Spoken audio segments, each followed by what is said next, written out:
Hello. So, I'm trying something new. Let me know if you can't hear me well.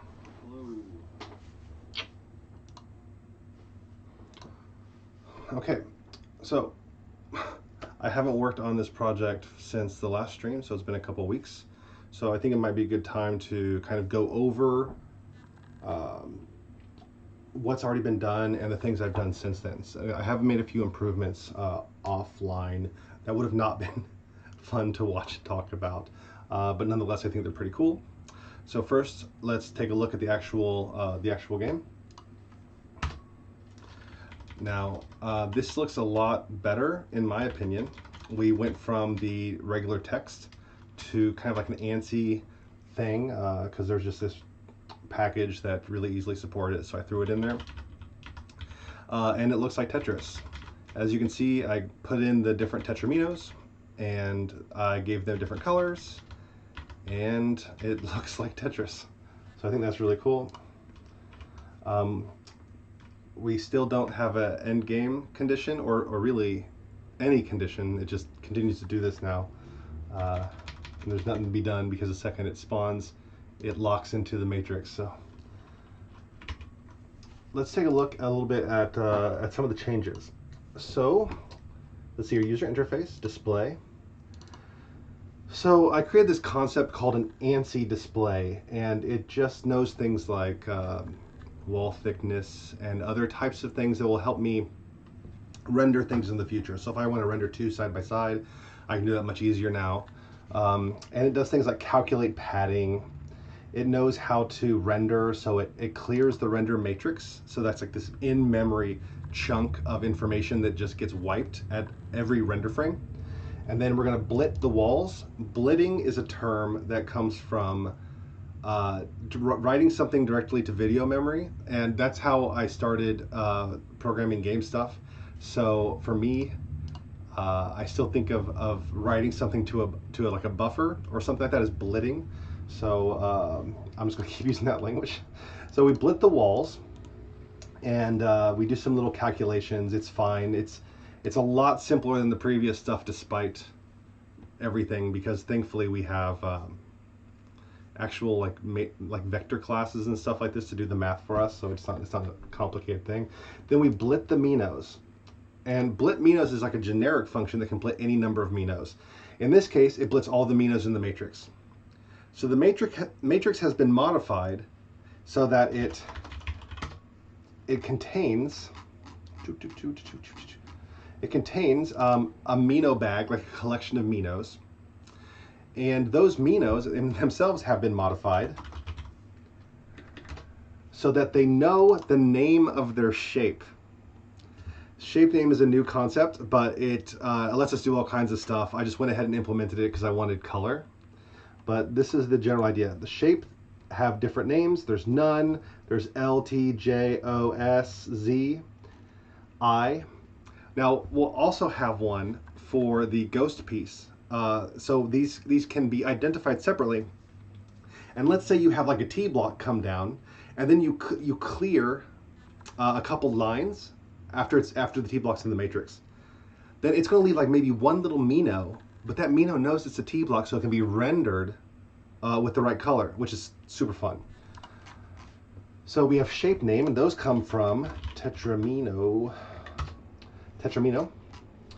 And when you generate a tetramino, you give it a shape and a position and a rotation index. So if you have a T block, and if the index is changed, it changes how it's rotated. Because the way rotation is handled is there's just 4 different shapes. I'll show you here. So shape is an idea that I implemented to get rid of the binding of the mino details to the concept of a tetramino. It was really annoying, and it was not it didn't feel good to use. So for example, for an I block, here are the minos. They all have the same shape name. They are all positioned according to the SRS rotation rules, And the SRS rotation rules are one of a number of competing rule standards. So I chose to go with those because, for example, my favorite Tetris game, Tetris Effect, uses those. And I want to try to work towards Tetris Effect's setup because I think it's the best to play. And so I want to be able to eventually implement wall kicking and all these other like Tetris terms and features that make Tetris more intuitive. The general idea is like if you get too close to a wall and you try to rotate an eye, it's not going to rotate because it would be blocked. So instead, you move it away until it wouldn't be blocked. Like you rotate it and then move it away until it wouldn't be blocked. And if that's a valid location, then boom, you rotate it there. So go bloop, bloop, bloop, bloop. Okay, that's enough of that. So here's and here's a fun one. The O never actually rotates because the center of the O piece is symmetric with all of the other like rotational possibilities. So it only has one shape, and it can try to cycle through those shapes, but it's only ever going to get to one. So that's shape name being inside a Mino, and then being able to take the Tetramino, lock it into the matrix, and so the matrix, each Mino knows what shape it's from, so we can render this colorful matrix display. So yeah, I'm super loving that.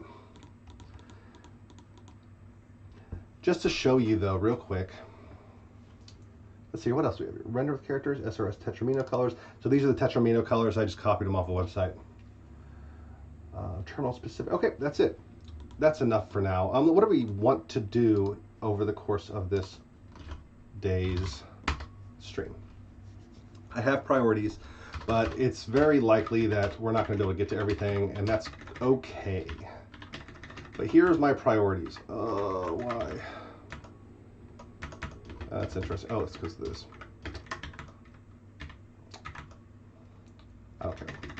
Okay, so a ghost piece is a very special type of piece in which when you're moving your piece around, there will be like a ghost of the piece at the bottom of the screen, wherever that piece would land if you just brought it straight down.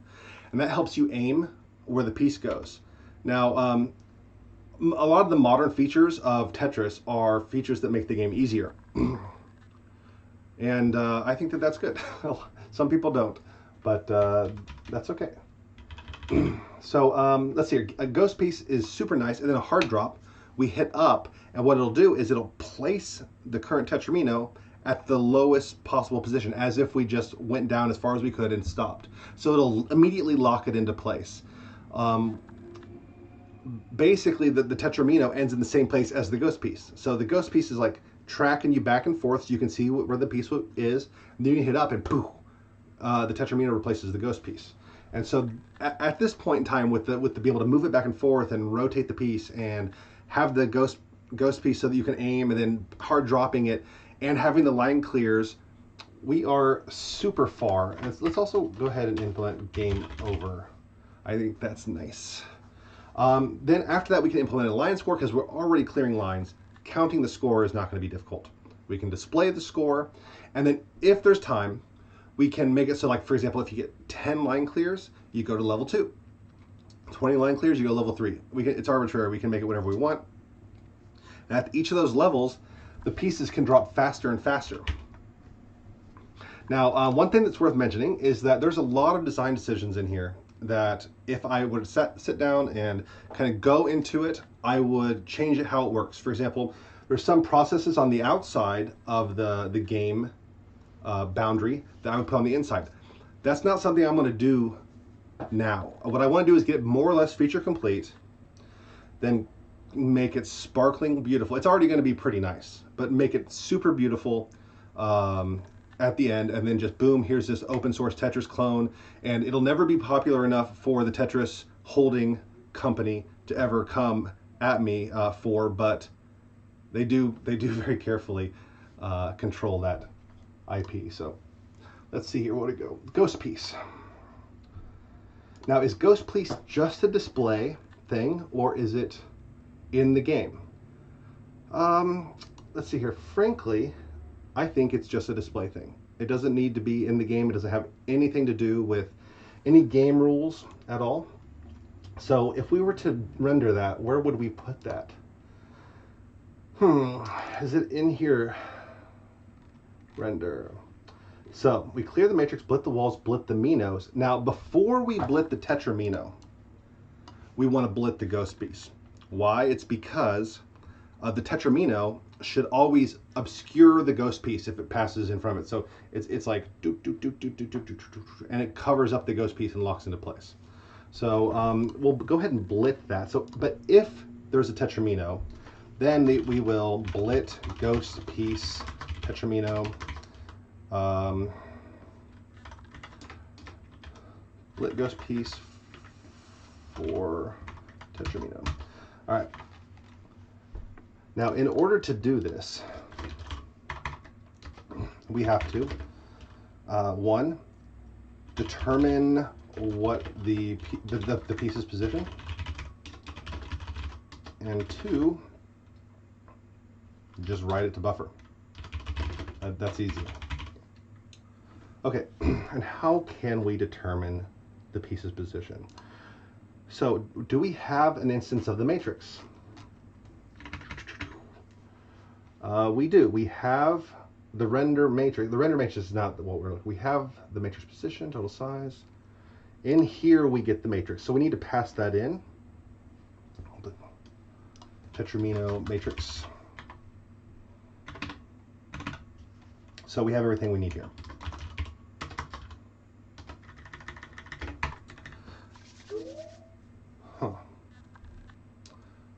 So determine the piece's position. Now we know where the piece is located in matrix space.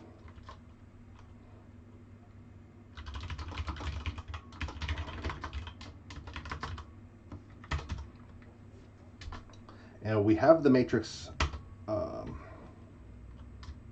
what we can do is continue to move that down and see if it locks, see if it collides. If it does collide, then, hey, good evening, Martin. If we move the piece down and it does collide with something in the matrix, then we know that the previous, oh no, thank you so much for telling me. The ghost piece. That is unfortunate. I'm going to pop this down here. I am no good at streaming, I tell you. The technology always gets me. I'm not proud of it. Let's see. Okay, this should do it. I'm on an ultra wide monitor, so I'm trying to do all these things to get it to fit. But I'm just going to just instantiate a bunch of terminals around it and like create a padding based on the or margin based on the terminals. Okay. Let's see here. So we move it down until there's a collision, then we go back, and that's where the ghost piece needs to render. How to do that? So while awesome matrix can fit tetramino translate. Okay, that's pretty cool. Actually, we did some good work, I think. And so while the matrix can fit, and I'm doing this indentation stuff that I do, and a lot of people don't like it, and that's okay. Translate. Now what we're gonna do? Vector translation vector equals vector 0. So we'll start at 0 because why not? Although technically we should be able to know that the piece can come down, you know, theoretically 1, but maybe 0 is just obviously better. So we'll translate down by the translation vector. While it can fit, then we will say translation vector equals vector from int 0, 1. All right, so we see if it can fit in the matrix. If it can, we move it down and we do it again. So I know this is not super like functional. I could rewrite it using higher order functions, but I'm not going to do that right now. This is fine for me. So ghost piece position, ghost piece translation. So the translation is the relative location from the tetramino to where the ghost piece is. If there's no space below the tetramino, the relative positioning is 0, 0. If there is one space only, the relative positioning is 0, 1. And I could theoretically do this with only the vertical, but if I do that, then you can't make use of all these nice math methods, and the only vertical concept is built inherently into this, so it's nice. So ghost piece translation is 0. Okay, so then what we'll do is, if it can fit, then ghost piece translation equals translation vector. So long as it can fit, we have the position, and now we have the ghost piece translation. How can we write this to the screen? So blit-minos, tetramino, translate by the ghost piece translation. Minos in matrix space. It can't be this easy. There's no way it can be this easy.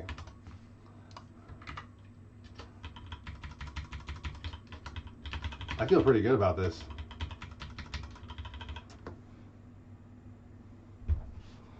Okay, I'll add a little bit of my weird indentation to... Okay, so one thing I also want to do is change the colors of these minos. I do not like them having the same exact color as the piece.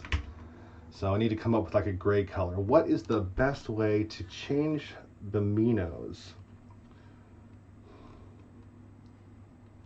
So this gives me a bag of minos here, translated. So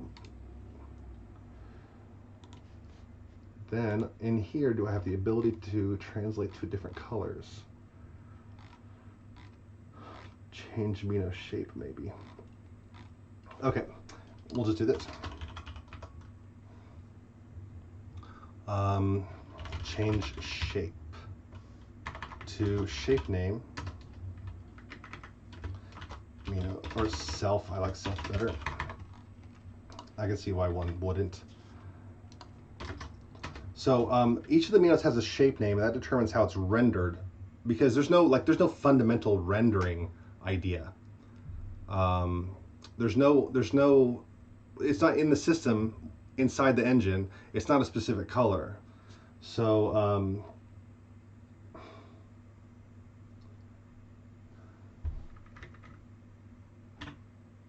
okay, so anyway, this, return this map, and just so I know, does map return the right thing? Self from list, yes, this map. Function, mino, mino, mino, mino at mino position, new shape name. I like that. So that returns a new set of minos with a new shape name. Now I need to make a shape name for the ghost piece.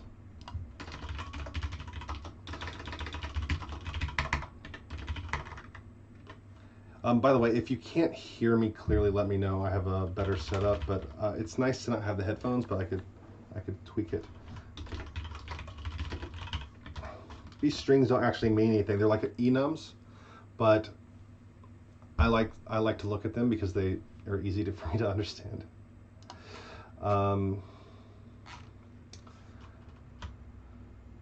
Also, I don't like enums in PHP until like maybe 8.1, and even then, shape with new shape name. Shape name. All right, translate. This is a better way of doing it. Ghost piece. All right, now the minos have a new like a color variable that we have to fill. To do that, we need this SRS Tetramino colors, and default's gray. Maybe we just do it now. Maybe it'll just be gray now. It is. That is pretty cool. Every step that we make in this process makes me so happy. That's why I love game development. It's because you just do a thing and then everything changes. It's beautiful. Cool.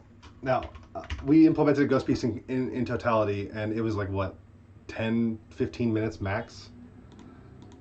That seems to me it's like a beginning of some confirmation that we're on the right path regarding our model. So ghost piece, done. Now let's do a hard drop. I love hard drop. This is gonna be fun. So in order to do a hard drop, we have to go to our super ugly player input code. And I was going to like rewrite this to be more event driven. I haven't gotten to it. It is what it is, but it eventually will be entirely event driven like the rest. What do we want to do? We want to do drop.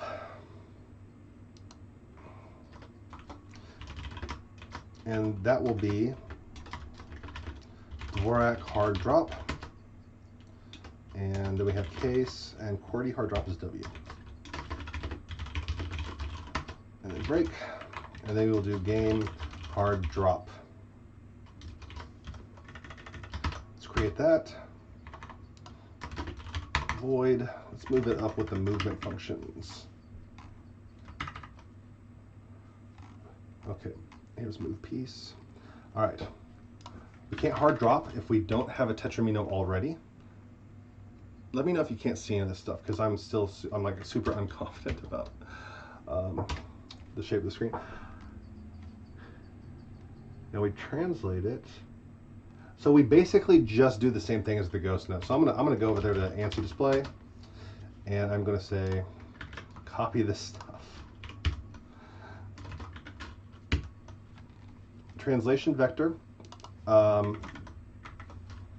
target drop location, or no, this is fine. This is fine. This matrix can fit this Tetramino translated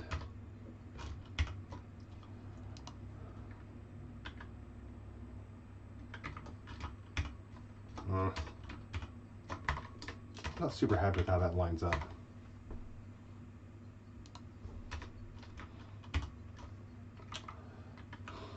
It looks so good in for loops. Whatever. So this matrix can fit this Tetramino translated. So while it can,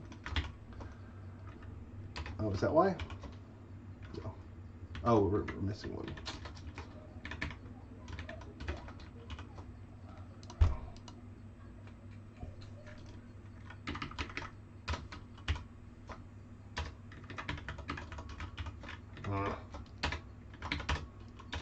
Okay, screw that. It goes off of it. There's nothing lost. Okay. While it can fit the translated thing, blah, blah, blah, set the target drop location to the guaranteed one, increase it until we're done, and then do we make a new event that it was hard dropped? Probably, right? Because then we can maybe like have a special graphic or something. I think that's kind of cool.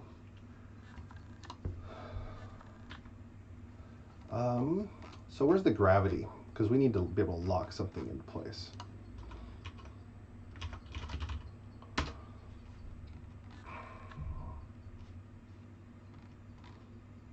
All right, matrix lock, Tetris became locked. Now process gravity. I'm gonna have to move this stuff into its own class now.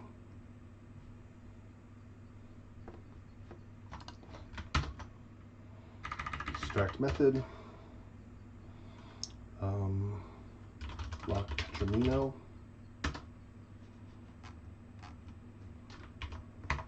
Okay. So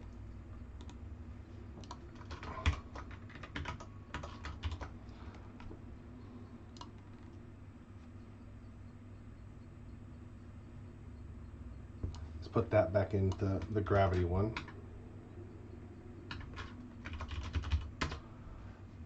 So here we're processing gravity, and then we're going to lock tetramino if we can. I gotta work on these settings. So now let's review lock tetramino. Now,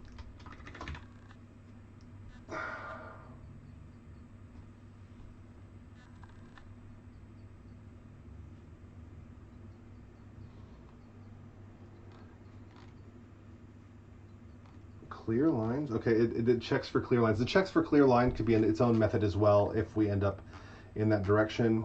But for now, I think that we have what we need. So if we hard drop, we know exactly where this thing has to be. So we could just say this tetramino, translate it by the target or the target drop location, which is actually target drop translation. So we translate it by the target drop translation and then we lock it. Is that right? I don't know, let's run it. It doesn't move it down. So let's see here. Oh, I need to do, I don't know that I like that, but it's fine. I will do,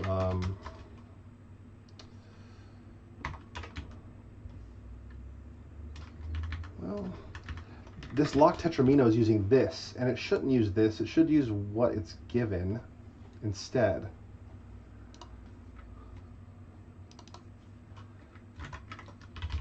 This is just better. Tetramino. This is just better code.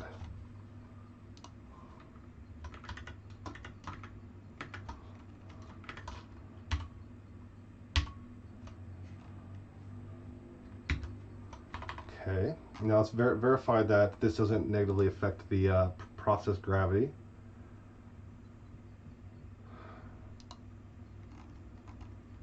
Ah, it looks perfect. So this was just a useless argument before, but now we get the new tetramino through here. We lock the tetramino into place. Then we clear the tetramino. Then we clear tetramino.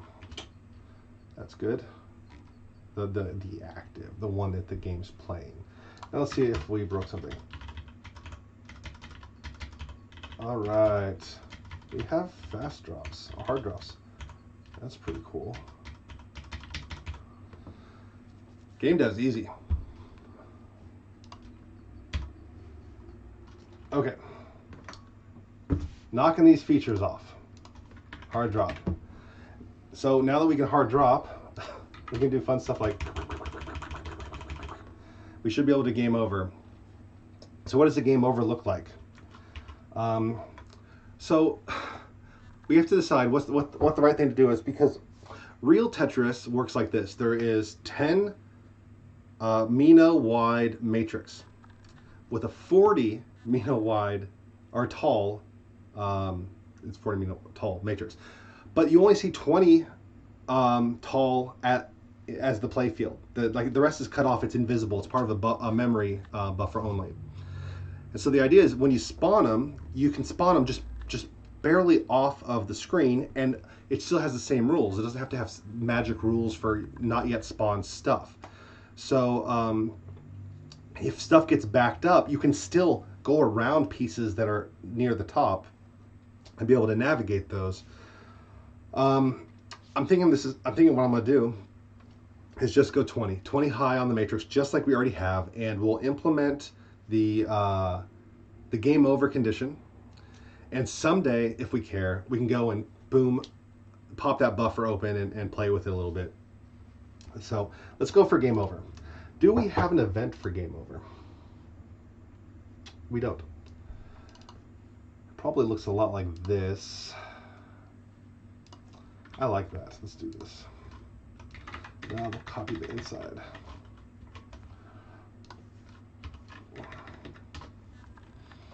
What's the game over event called? It could be game over, or player lost the game, or player lost the game is my favorite so far. I'm just gonna do that. We can rename it easily. Do you want to add this file to Git? Don't ask me again. Okay,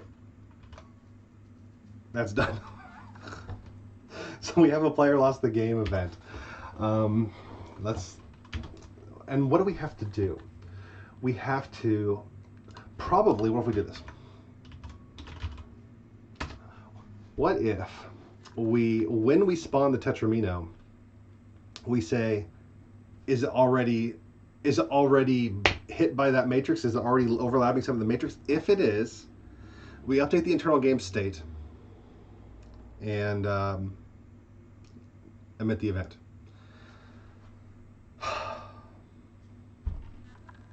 And we'll do that here. And I could make another method, but I'm at the part where I'm kind of just making stuff happen. There's some design. We're doing design, but we're not doing like heavy refactoring quality design. So this is not the most beautiful, most elegant thing, but it's not bad, and it'll be easier to manipulate later because it's built in a way that we can kind of get it where we need it to be. So how do we end the game? If this matrix can fit this Tetramino, if not, this matrix can fit this Tetramino, then, well, this is already the logic. Then we just, this pending events equal new player lost the game. This matrix. Okay, we also have to update internal state. So this, do we have any kind of fields to say the game is valid or like the game is active? I really hate this kind of indentation. I really need to fix my PHP Storm setup. It's driving me nuts. So private, I'm just gonna make it a Boolean. This is like, game developers do the most nasty things, and business systems developers try to make something that's really good. But game developer, like, the rule of game development is, if it feels right, it is right. The rule of graphics development is, if it looks right, it is right. The rule of business systems development is, if it lasts a long period of time and people can maintain it easily and it makes a lot of communicative expressions, and it's just, the requirements are so high. I think game dev is actually, game programming is actually like a lot easier than business system programming, but game development requires a tremendous number of skills. And so I feel like it's like an order of magnitude more difficult for a single person to be a game developer, skill-wise. Okay, anyway, enough rambling. Game is over. If game over, if game is over, if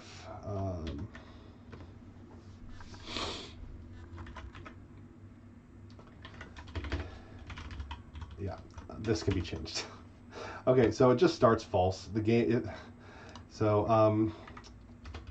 if this game is over, return.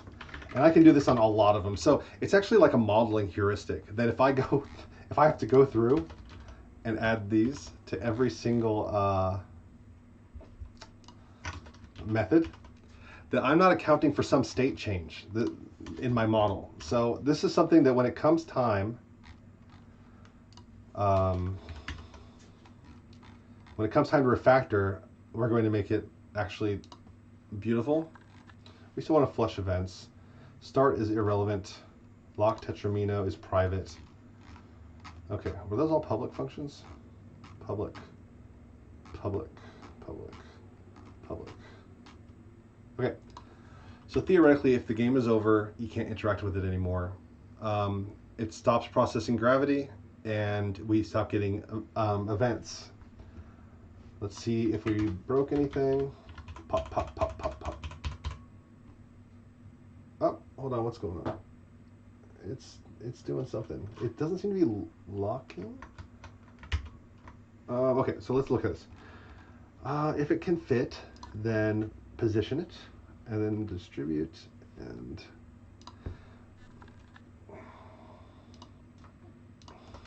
so it doesn't really matter what these references are because they're immutable. We lock the tetramino. Matrix lock. Tetramino became locked. Cool. Player lost the game. It was triggering player lost the game, but it was still spawning. Wait a minute. Wait a minute. Where do we check if it's game over? Player lost the game. Okay.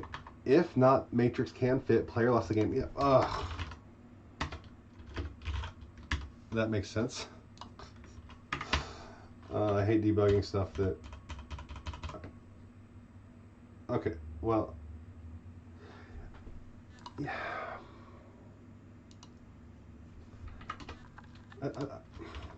I'm not convinced. I'd like to see it turns out that the ghost piece, it's falling in. Oh, I broke something because it's falling into the next piece. Huh. So, where's gravity? We're not doing hard drop, that's irrelevant. Process gravity. So we move the piece down. If it can fit, then it enters that piece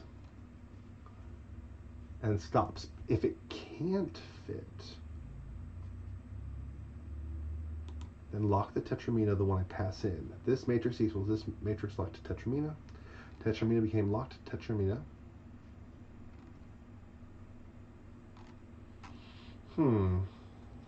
Maybe it is.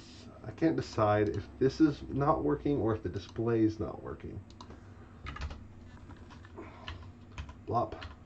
Blop. This looks fine. All this looks fine. It's just the oh. When I hard drop it, it's fine. But when I don't hard drop it, that's when it has a problem. That's interesting. So look, boom, hard drop works perfectly. Now, I drop it and it melts into the next piece. That makes it easier to find. So, hard drop.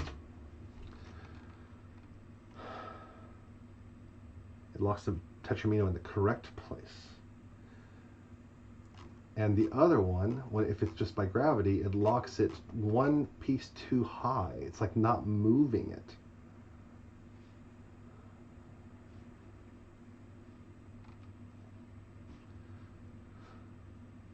Tetramino translate vector down. This shouldn't have to be done, but if I do translate, actually I think there's a helper for now. Translate vector from int 0, 1.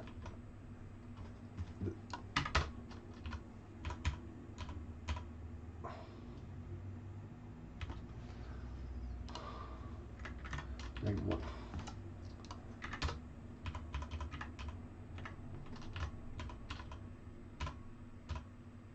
Yeah, so that works fine. That works just fine. But why do I have to pull it back one? Because I'm using the test location. This is the newly positioned one, and if the matrix can't fit it, then we set it here. So really, I have to do this.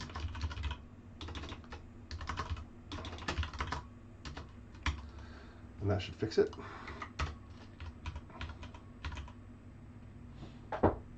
Yeah.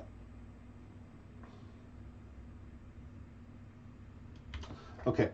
It might be nice for it to spit out the player from the game if the game's over. How does that work?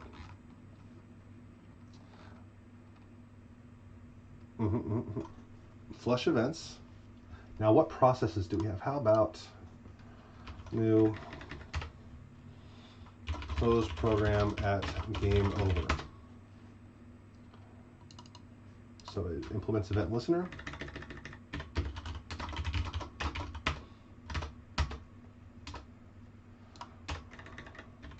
If event instance of player lost, then die. Game over. Cool. Now I have to inject this into the stack. New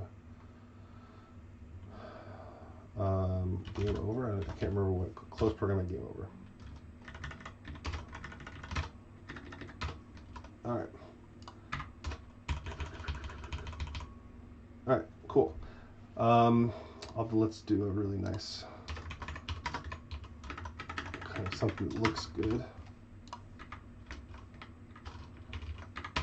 No need to be to shame anybody. All right, game over. Cool. I love it.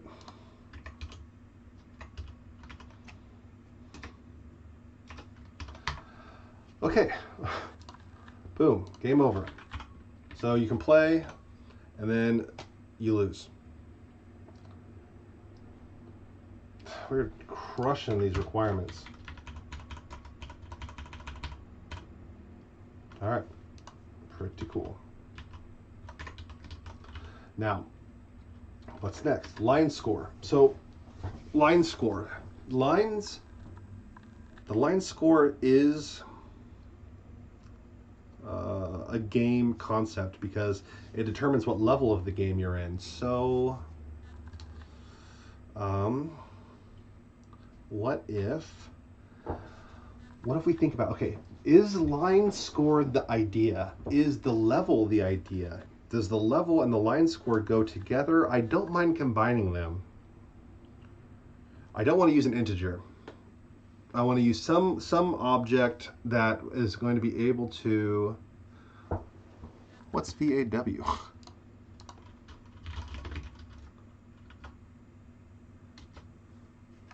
I have no idea. There's a lot I don't know about what I'm doing on the stream. Okay. Line score.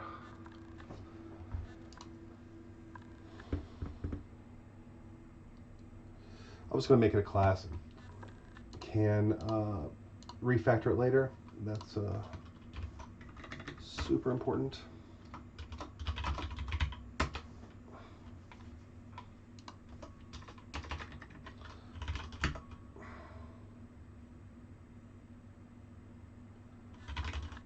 Do you have an empty score? Is that like the word for that, an empty score? I don't know. It's fine.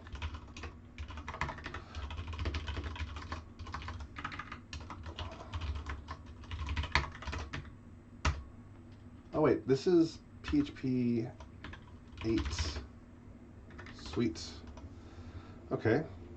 Now in the matrix, which is, no, not the matrix, the game.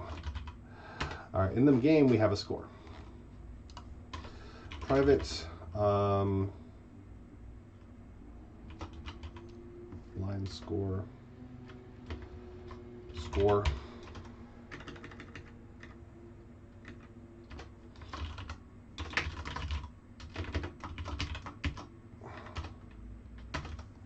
Okay, now whenever you score a line, that's in here somewhere.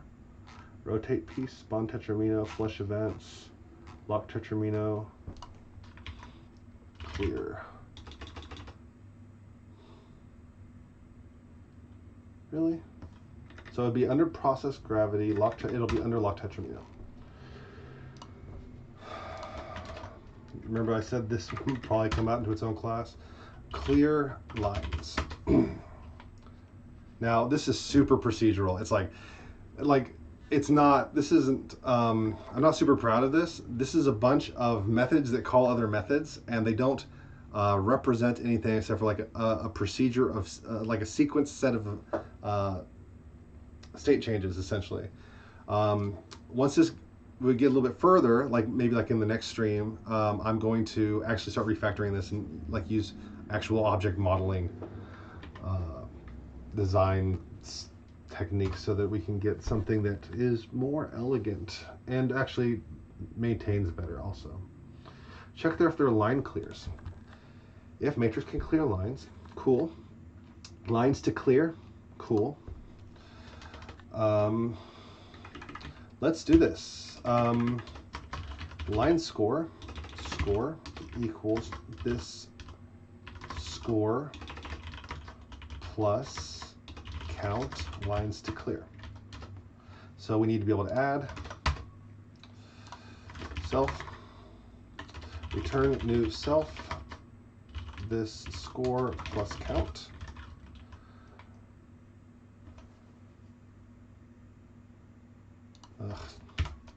Okay, so we now have updated the score. Let's add the score to the lines were cleared.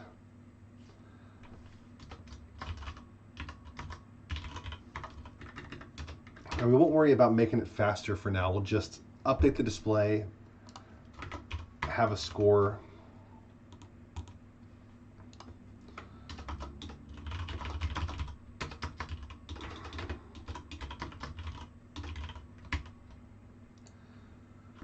Now let's display the score.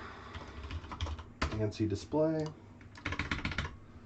Now we can just blit the score when we're blitting the walls and matrices and stuff like this.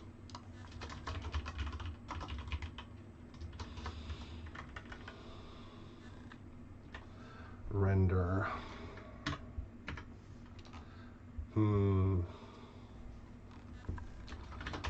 Let's see here. What's calling render?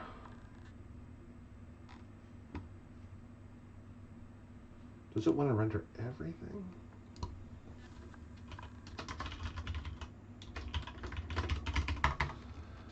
Lines were cleared.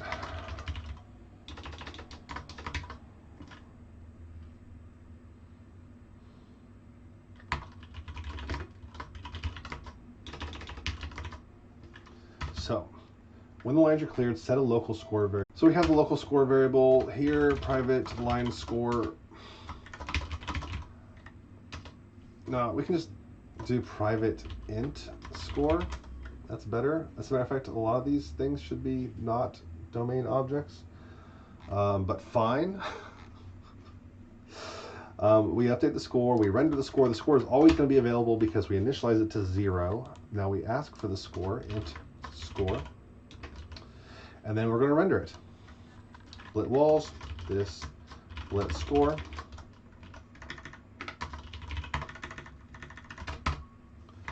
Now, how does this work? How do we write things? Blit pixel. I'm going to have to use my my library. So set cursor position. Now this is very confusing. It's line number then column number, which is reversed from like what makes sense. So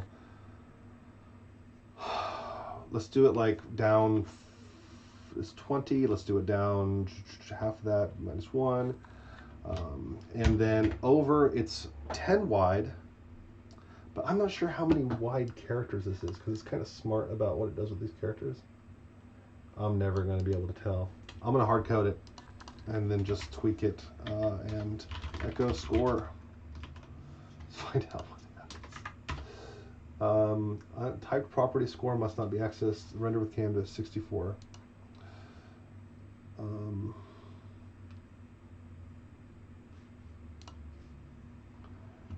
This score is int up. That makes sense.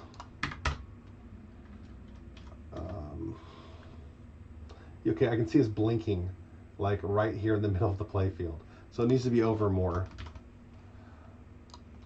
50 maybe? Okay. Yeah, we're getting there. 44.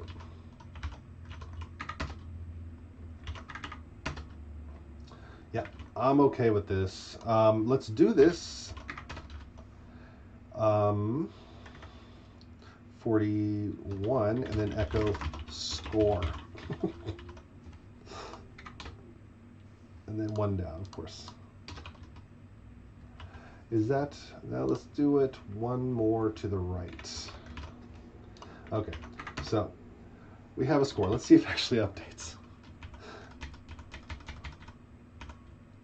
No, it crashes. Fatal error, cannot assign line score to property. Render with canvas score of type. Yeah, that makes a lot of sense, actually.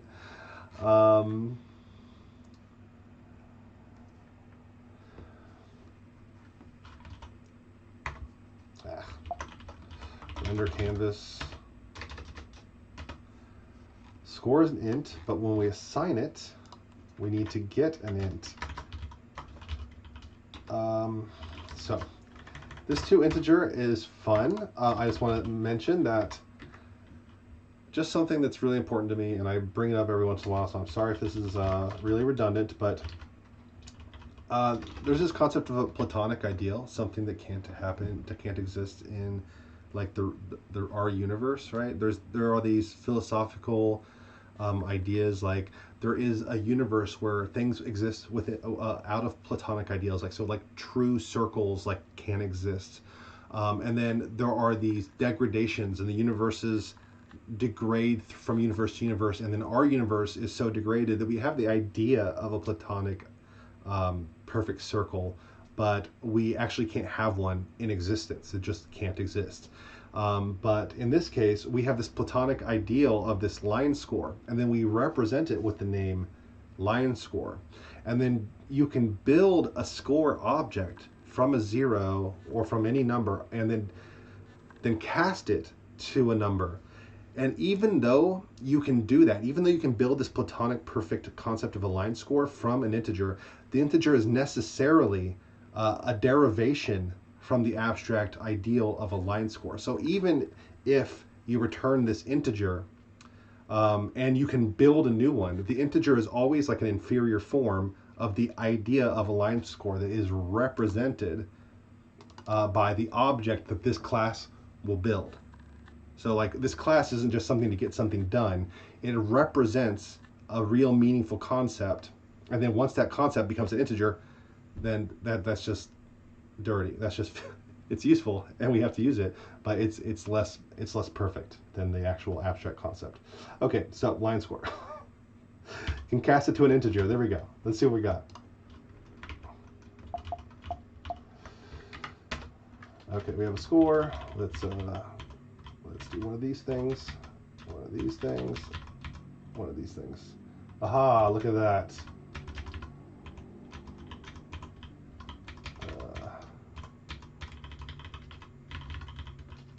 I don't have my keys set up very well.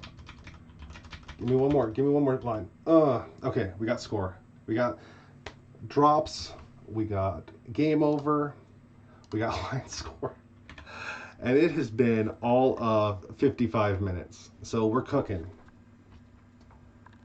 Speed up.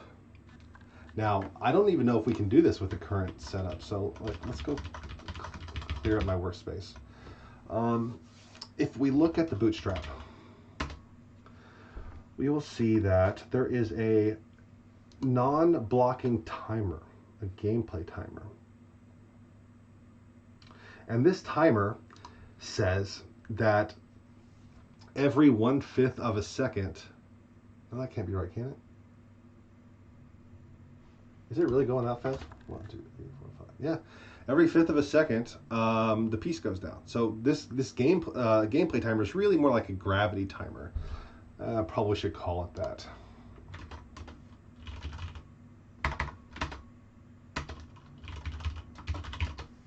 All right, gravity timer on tick. Callback, process this thing, do this thing. Okay, cool. Now it starts, but it's also part of this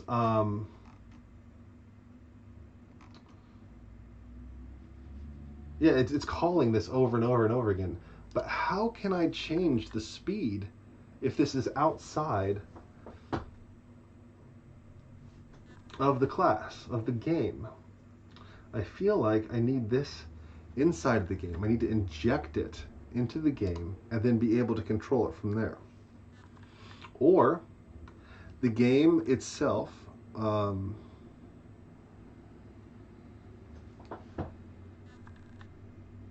a small run through at the moment you chose OOP. OOP? I mean, what else would I choose? Right? I mean, there's a lot of ways to do it. So what is the object-oriented way? First of all, this is very much of like an explorer and kind of design as we go type situation right now. And it would take longer to stop and say, okay, what is the current state of the system? What are all of these pieces and what do they mean? What is the relationship to one another? And then refactor into that. And I want to do that, but in order to do that, I want to understand the problem a little bit better. And I don't really, I've never built Tetris before. This is just, I intentionally don't prepare for this so that I can figure it out right here, talking to you. And what I'm trying to do here is talk through like an object modeling type thought process where instead of just going one after another, doing one after another things, we're taking objects, we're modeling them and putting behaviors into them and trying to match the concepts to those that we have in real life. And so that's a back and forth. Get something done, refactor, get something done, refactor. And we're doing it, like for example, right now, this gameplay timer, this gravity timer, is it's not sufficient being where it is. So we're going to figure out how it kind of goes in to the system. I understand these things. Object-oriented stuff means you have this encapsulated cellular wall type concept, and you pass messages back and forth between those. Now, what's inside those? Well, we have more messaging back and forth between objects. So that's what we're thinking of when we think OOP.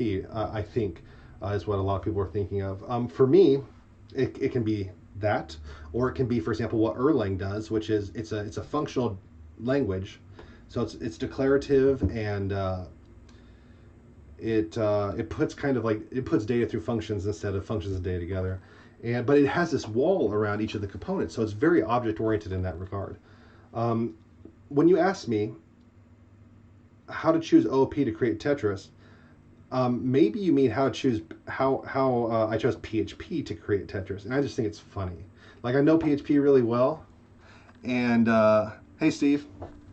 I know PHP really well, and I've been doing game dev for a really long time, and I think it's funny to do this in PHP, and I think it's more fun than maybe exploring business systems programming or like watching along somebody make something like a JavaScript front end or something, and like that's always like to me a very painful process. It's a lot of like mistakes and bug debugging and stuff like this.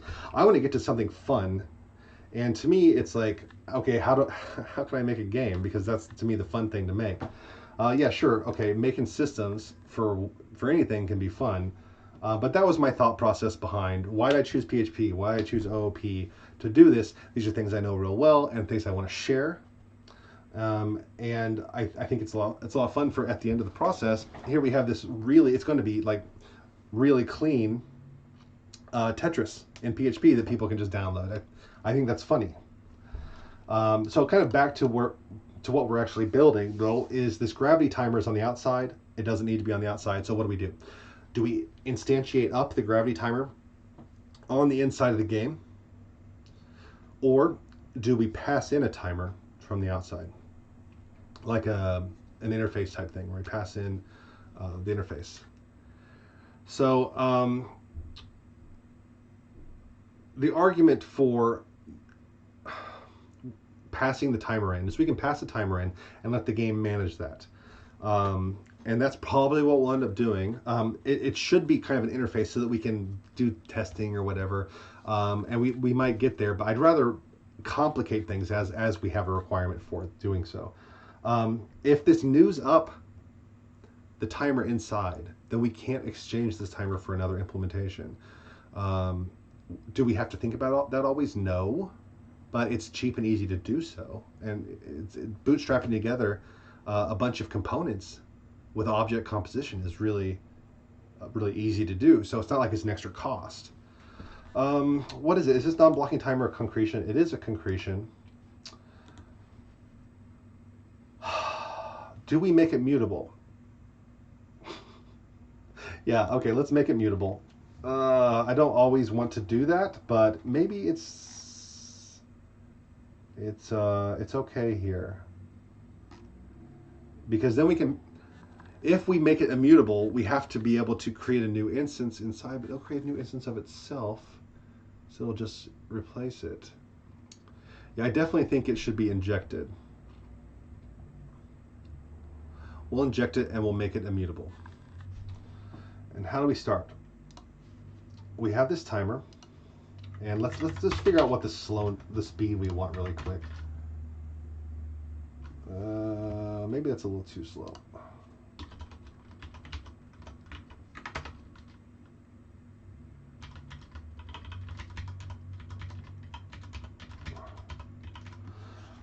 Also, all right, let's just say 8 is fine. We'll pass that in. Where do we even create the game? Game starts somewhere. I probably start at the top, actually. Yep. So we start a game with a matrix. The matrix is the width and the height. And what's this 5? Spawn position. So the matrix also knows the spawn position. So immediately, because we injected that, we can now make something weird, like super wide, with the spawn position all the way on the bottom. I don't know. You know, like we'll do whatever. And then 7 bag is the randomization algorithm. So how do you know what Tetramino to spawn? You don't just randomize between 1 to 7 and spawn in that piece, because that is not cool. That is not reliable. It's not as fun a game. So we've learned this over many, many iterations of Tetris being created and released. So 7 bag is a really awesome strategy. What happens is, if the bag is empty, you fill the bag. If you need to spawn a new Tetramino, you draw one from the bag. If the bag is empty, you fill the bag again. And every time you fill it, right, you shuffle it. So you fill the bag, shake the bag up, and you pull pieces out until it's empty. And then you do it again. And in this way, over the course of every 14 spawns, you will have 2 of each piece. So it's possible to have 2 pieces back to back of the same kind all of a sudden. They're still randomized within those 7 chunks, but it's more reliable. And so, for example, if you're playing a versus game, you want it to be reliable, because you could get really bad randomization, and that's not interesting. You don't want to compete against somebody's randomization seed. So we use 7 bag. It's the standard. It's like the industry standard, and that's what we're going to do. It's by far the best. Then we will inject a non-blocking timer. Where's clock? We will inject, and it will use the system clock.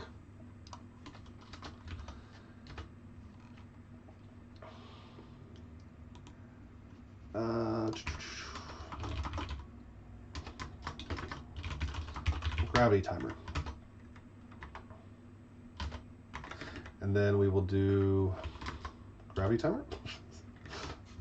And find that private gravity. Oh.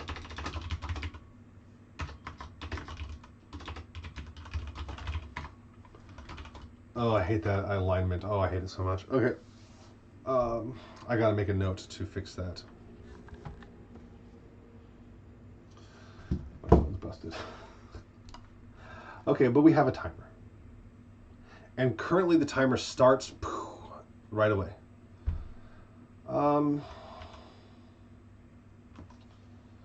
It doesn't have to start right away though.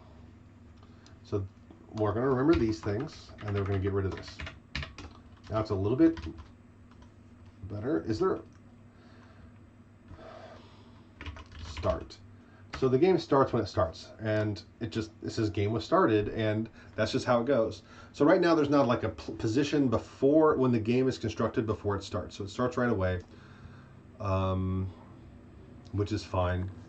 There's no reason, we have no reason to believe that's not a fine thing. Now we can control.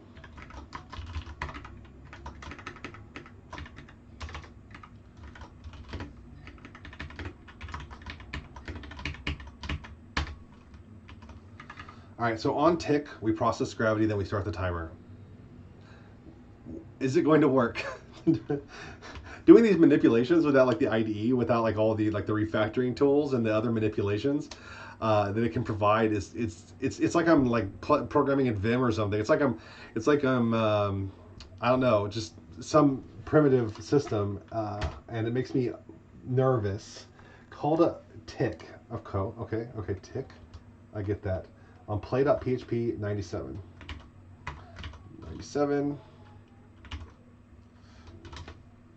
Tick, gravity timer tick. That makes sense. Now the game doesn't really have a tick function, now does it? but it's going to, and this is going to start, this adding a tick function to the game starts to trigger a refactoring process, because all of a sudden all the things that were handled in this outside layer that are game related could functionally be within the game, and so we have to start making decisions about what's in the game, what's outside of the game. So what's outside of the game is clearly this loop. So this loop in the frame timer, the one that keeps the frames from running more than 20 frames a second or 30 frames a second or whatever we specify, the frame timer, that stuff is outside. That's like the game engine or something like this. It's not the game. It's a different layer altogether. Then within those frames, a frame being one run through processing the game, then we do all the other stuff like check input, process gravity and whatnot. So let's move that into the game. Here we go. And all we're going to do for now is tick the gravity timer. And that should be enough. Okay. Oh no. Using this is not, okay, that makes a lot of sense. Yeah, I do that actually too much. When I have a static factory method, I'll often call this process gravity, which is imperfect.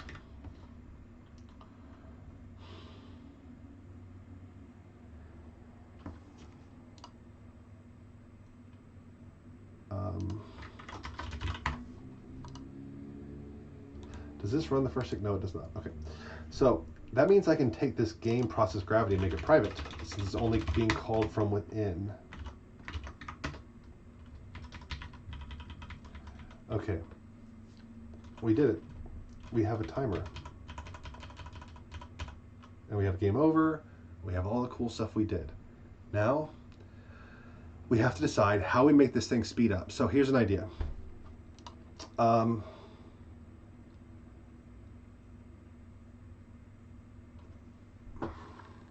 We have a concept of a line score.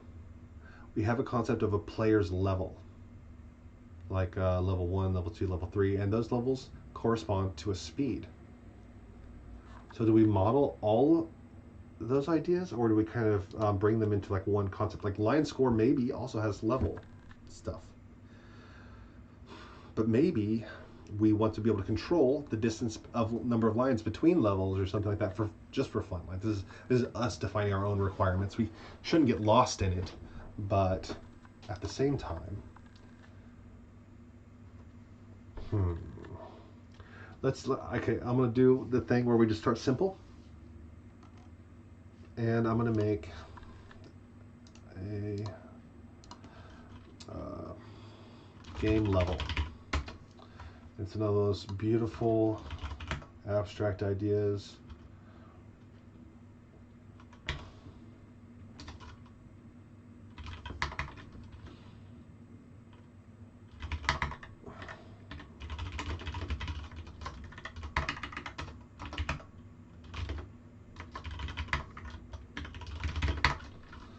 Okay, oh gosh, I'm gonna stop auto formatting and start manual formatting until I get my stuff set up.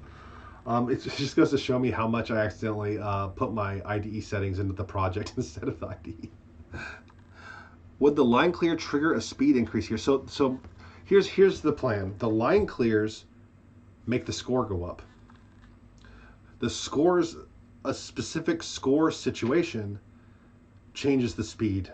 So like once the score is a specific level, the level goes up, and once the level goes up, the speed is changed. I don't really know what the relationship between these concepts is yet. So I'm just trying to represent the relationship by throwing the ideas that I can think of the names, like line score and game level. I'm just putting those ideas that I have into the system and see kind of how they shake out. I don't know where it's going to be. But yeah, basically the line score ends up affecting the level. So now we have the level, and now we say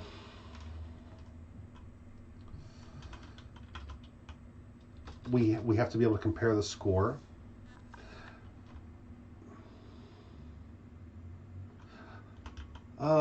We can say something like update from score and do like line score. I don't know if that's the right thing to do.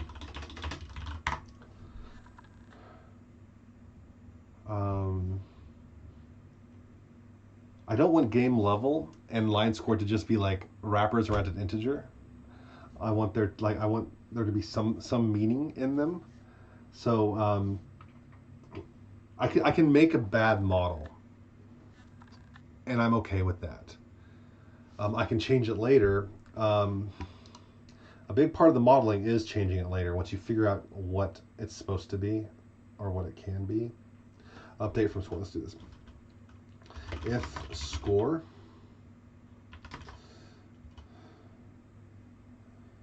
greater than 5,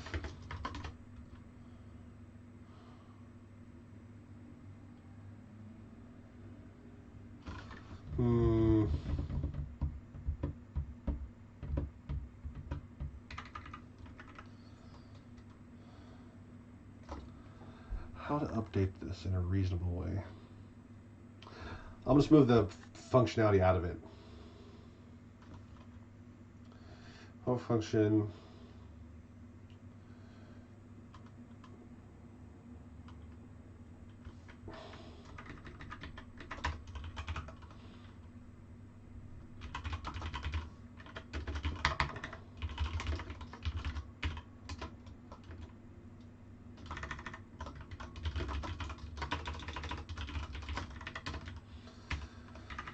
Okay, well, I'm getting hungry, so my head's getting a little bit empty.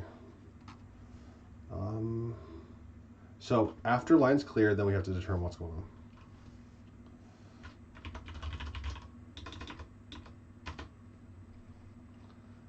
This is where the score updates, the lines were cleared, event is added, then we'll do game level.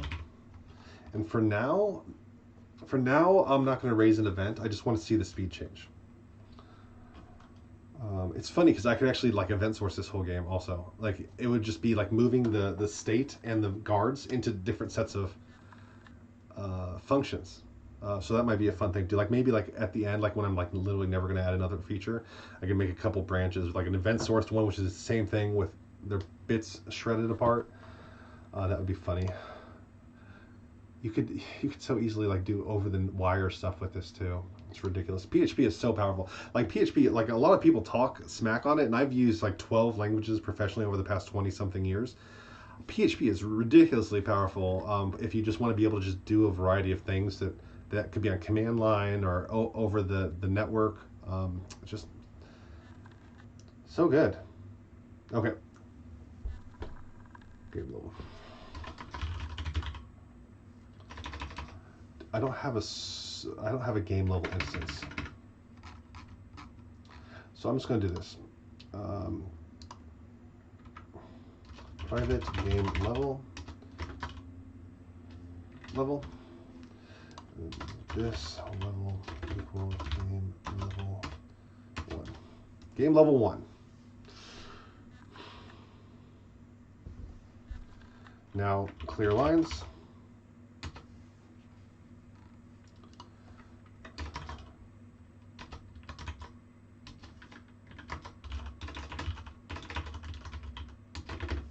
Now, okay, this doesn't make sense to do in a way. I'm gonna do it anyway. I think it's okay.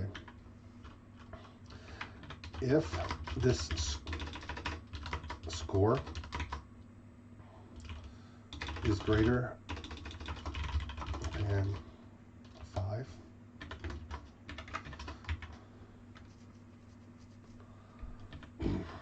this gravity timer. Okay, now gravity timer, let's have the is greater than really quick.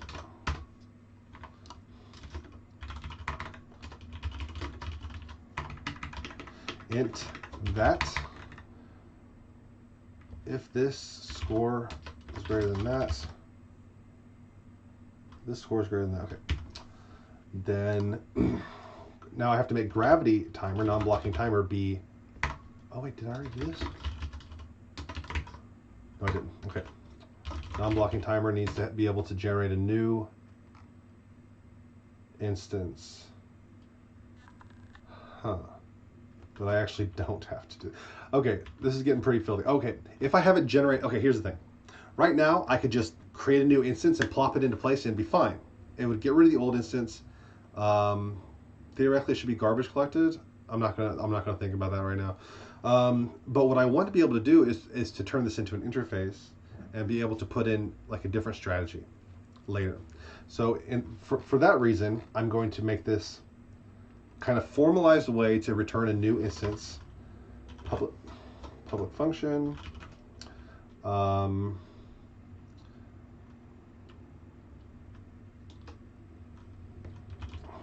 Okay, public. Yeah, I'm gonna make it real dirty. For level, game level self.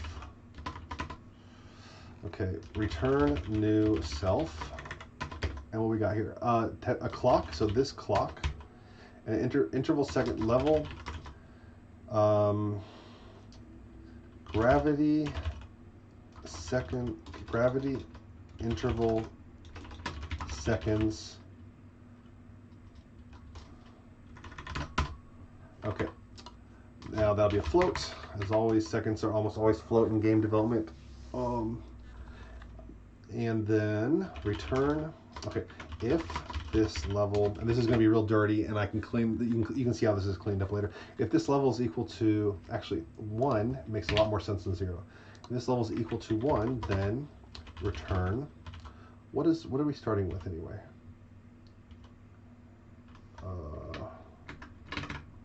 0.8.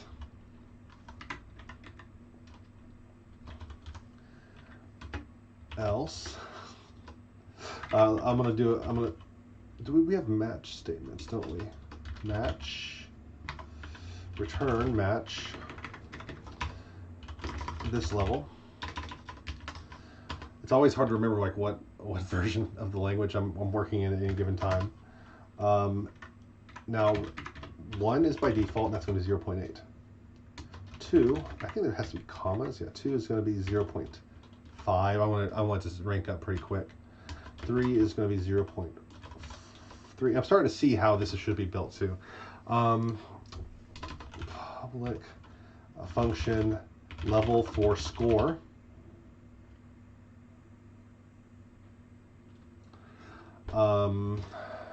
Line score.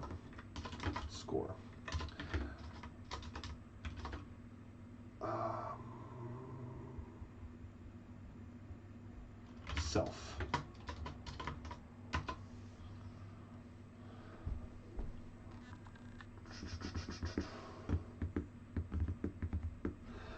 You know what? I might public stack. I think this is. I'm starting to like this. Okay, so we have a game level, and then we build it for the score, and it doesn't have any. It's just like it's like a static function. It's a function that is defined by the score. So what we can do is do something like score to integer modulo 3.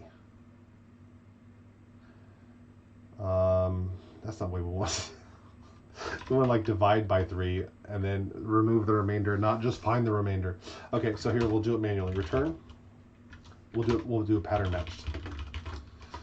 Score to integer. So if your score is no, because it can't do expressions, can it? Like greater than 1? I'm certain it can't, because that'd be too nice. If score integer is greater than 5, then return 2.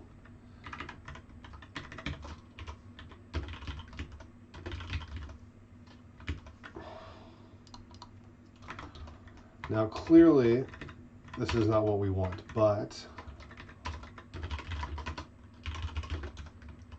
actually that doesn't need to be in there.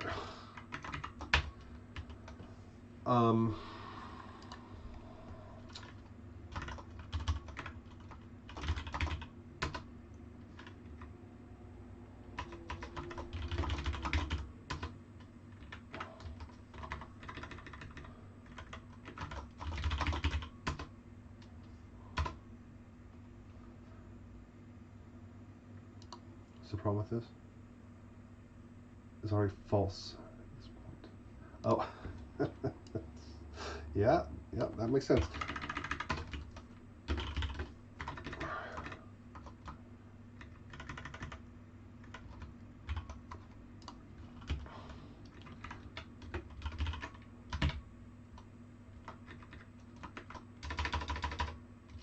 Okay, so it's kind of filthy, but it's kind of cool too. I don't like this. All right, one more.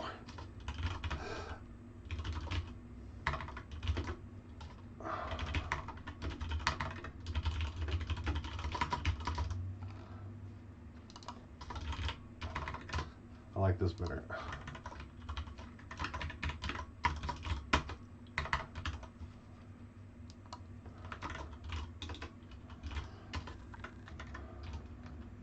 Gain love from it. Okay. Yes, I know. Okay, cool. Well, this is interesting. We don't have to pass in a game level at all. Where do we keep track of level? Let's just get rid of it, like all over the place.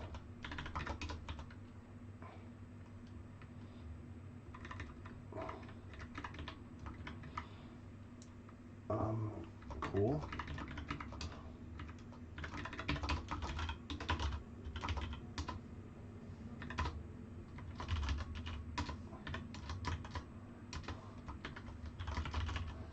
This gravity timer.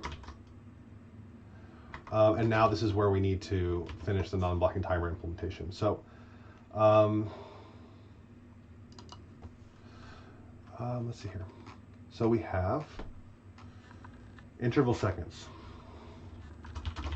with new interval, float second interval seconds.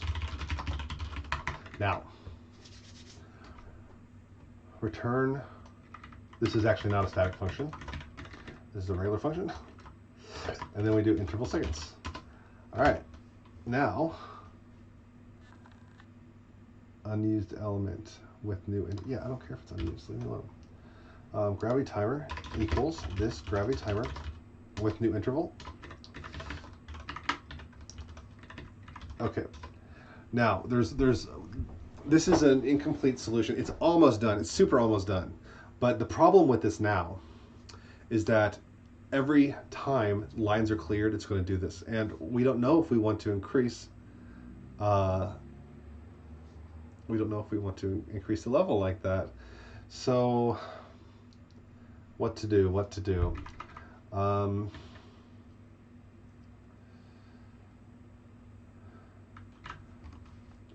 see here. This is not a beautiful solution, but it'll do. Pre-clear level equal game level for score. This score,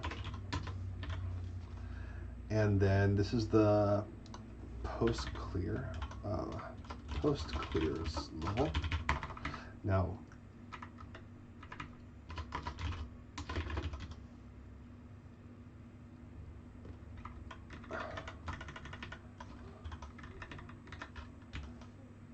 all right, so we can compare them.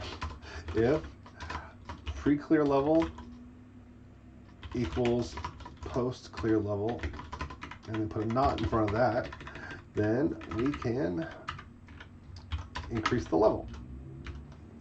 And then to do equals, we just go in here, pop up, equals self that, resulting in a Boolean, return this level, or this something, this typing, equals that level. Okay, so then we can compare the internal state of the two instances of the same class to determine if they're equal. Now, the pre-post thing, I'm not super into it, but let's work with it. So if the level before the clears is not equal to the level after the clears, then we've gone up a level and we should update our game timer. I have no idea what's going to run. I'm not testing any of this, so let's find out. Okay. Okay. How long is it going to take? Line score, game level. What's the idea here? The interval for the levels are 5. Oh no.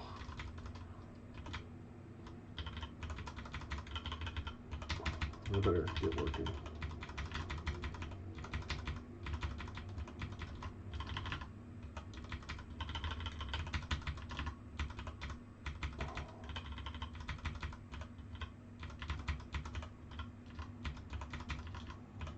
Okay, are we faster? I can't tell. That's not great.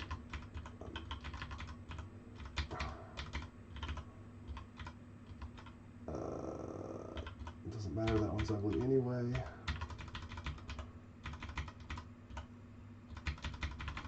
Oopsie.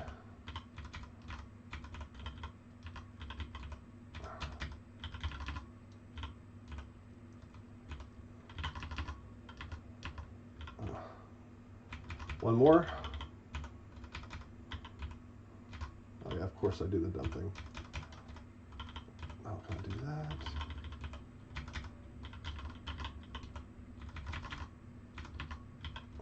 Actually, this feels like Tetris.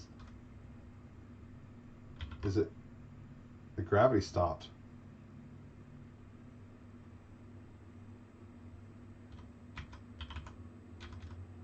The gravity stopped. What do I do? Okay, let's think about it. And I'm going to change those numbers. So, this gravity timer. Oh.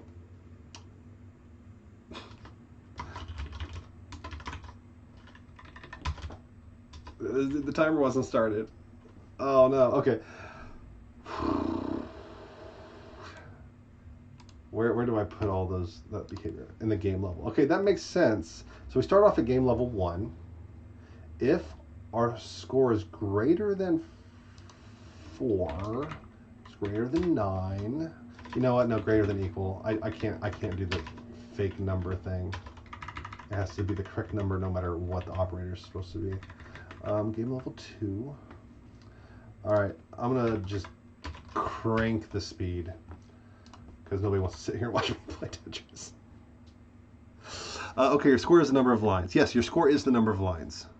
Next level should also be +1 or. Adrian, did you figure something out that could help me here? Next level should also do +1 or. Oh, next level. It must mean the. I had a method called that at some point.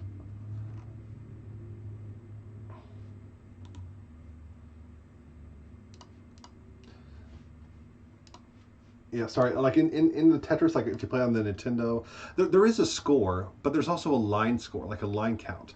I don't know if I really want to do like 5,000. You know what? Instead of adding pure, let's do this. Disable inspection. Yay. Okay.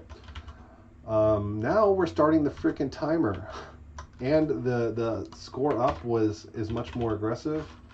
Let's see if I can. You know what? Hold on. Give me a second because the controls are actually backwards. Oh,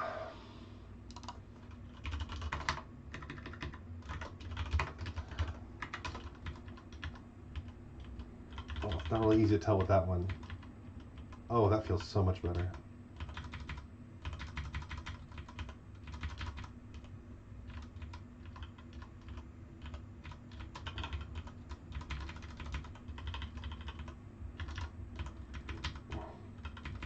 Okay, we're at 3.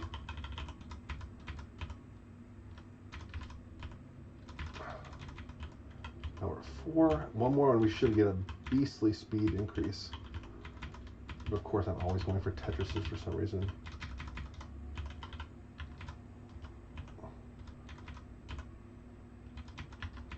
Oh, we can implement a hold later. That sounds so fun. Yeah, without a hold, I can't do anything about that. No! Okay, I'm gonna like crank this thing to super speed once we figure out what's going wrong. What is wrong? Okay. In the game, should you now put the screen your level?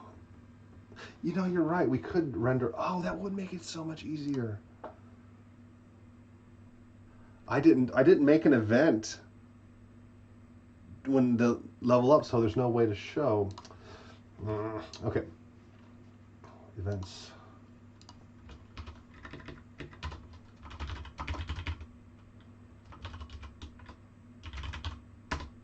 Game level increase. Public, and then we do public int level. New level, I like that better. Okay, then we do inside the actual gameplay. This pending events equals new game level increased. And it is post clear level to integer.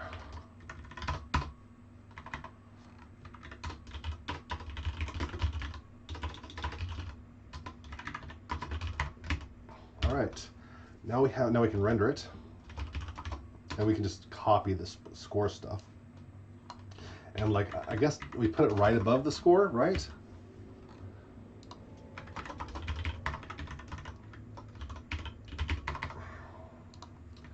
The same number of letters and everything. So 2 up, 7 and 8.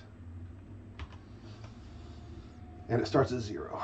Now, what calls split score? Because that's who has to call this.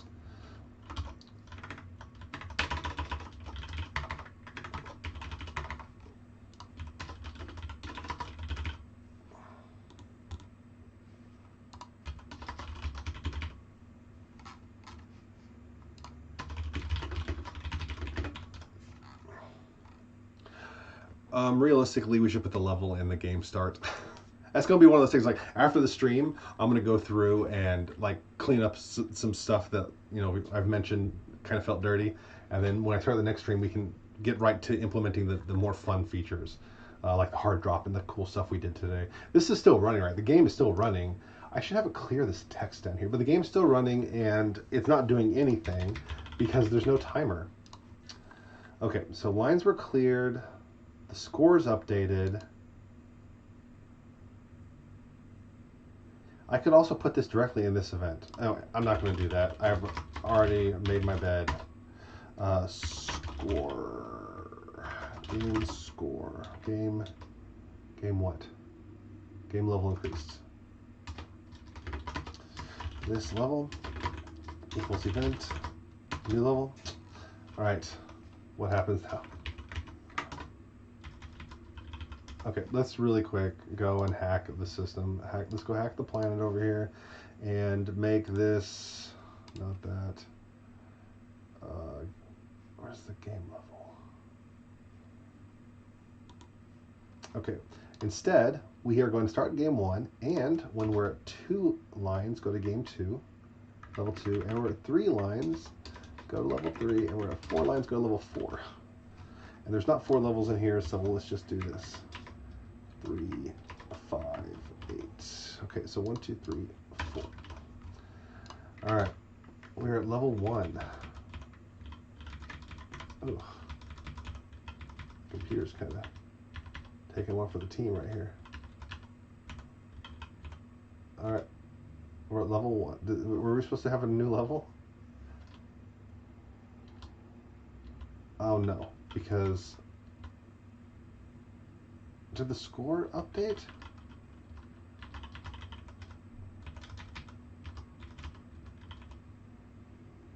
Level 2. And level 2 didn't start. Okay, cool. So what happened with the score out there? Like, yeah, score starts at 0. That's not the correct thing. So score does start with 0. That is the correct thing. Okay. Okay. Cool. So why does the game not start the timer? Oh, got it. I thought I was clever.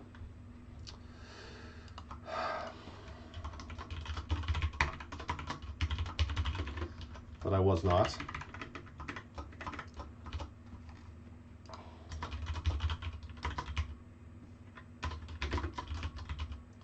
It doesn't even have an on tick function. The actual thing was working. The timer was starting. It was just running, and nothing was running on tick. This is one of those things I'm gonna clean up later. Okay. All right, here we go.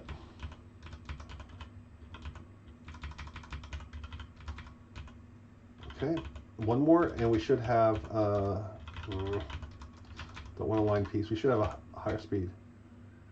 This is feeling higher. This is definitely feeling higher. And this is definitely, we've got difficulty. It's like actually a game now. You have the full range of interactions, and the level increases, and you can die. We are awesome. I'm going to change these values.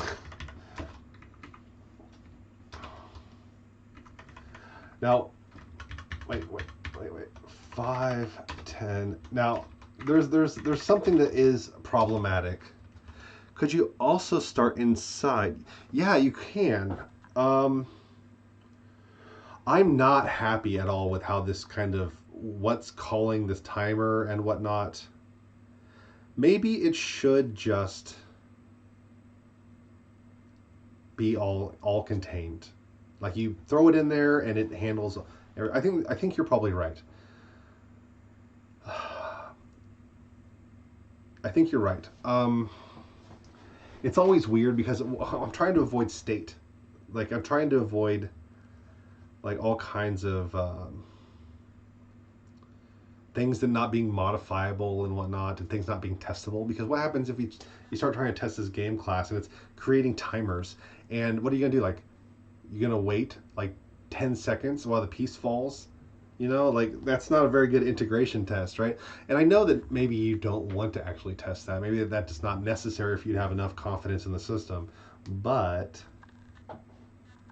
it's nice if we try like, you know, have live up to standards, even if, I want to live up to the standards. So we'll look at that later. But right now, like we have an actual system. Let's look at the to-do. Speed up. Now here's the problem, and I don't have a solution for it. In actual like Tetris, from the very beginning, there was a concept called soft drop, and the idea is the piece drops on its own, but if you hold down, it drops at an increased rate. We have hard drop, which made it into the Tetris games later, so we can hit up and boom, the piece will land. But we can't hold down because we can't do any kind of key hold, because we're sampling keys from standard input. So we're not getting actual key up and key down events. So normally, in order to determine if a key is being held, you say, okay, if a key down, if A is down on this frame, then you say A is held. Then say if A is up on this frame, A is not held, right? So basically you can like hold down the key and it's going to stay held down until on one of the frames it notices A is not held anymore, and then it's going to change that Boolean to A is not held. So when you're doing that, you can have like the full range of game possibilities. Like here's what I can't do. I can't make Mario on this thing because you have to hold right or hold left. Now, how could you provide some value being able to pull from standard in?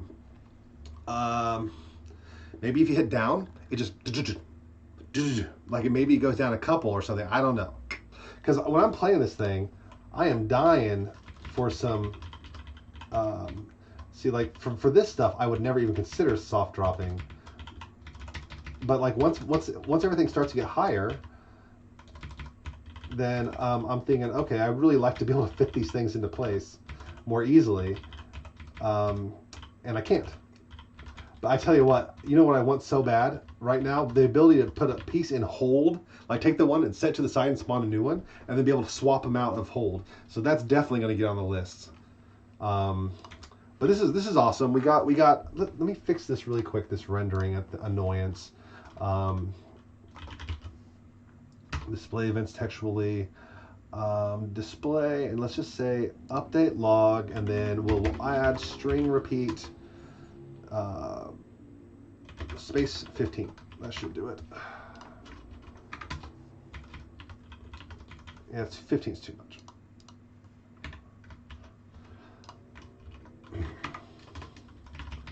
Oh, maybe 5's not enough. Okay, so we have a better event log that doesn't look so janky. Okay, so let's say I wanted this piece to slide under this one. How am I going to do it? Like, this is a very normal thing. I might even do like on this at this moment, so I don't have that S overhang. So now I got it in. But I would hold down to get it down faster to be able to get it in, because hey, I'm trying to beat my wife, and if I don't hurry up, then she's gonna do better than me, and can't have that. And also, there's just, anyway. So long story short, I don't know what to do with soft drop. If you have any ideas, that's great. If not, maybe we just don't have soft drop. I would be willing to compromise though. If something got me like halfway to soft drop, that would be good enough for me.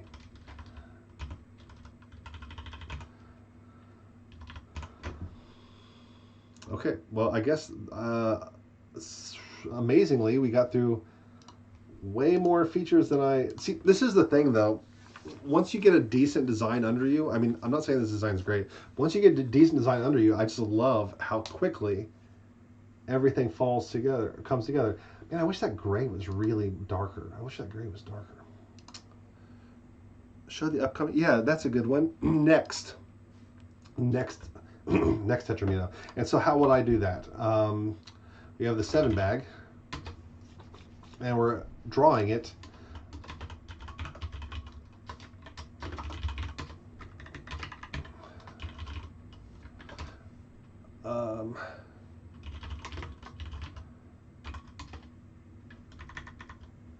Is it current? Let's find out. 7 bag next, and then on game spawn,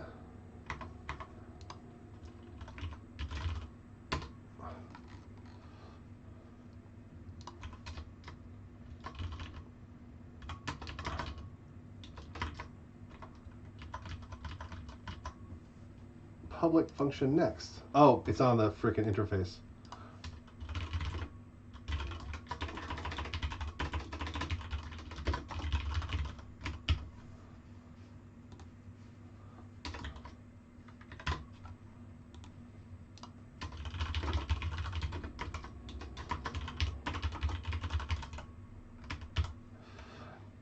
Okay, let's go render it.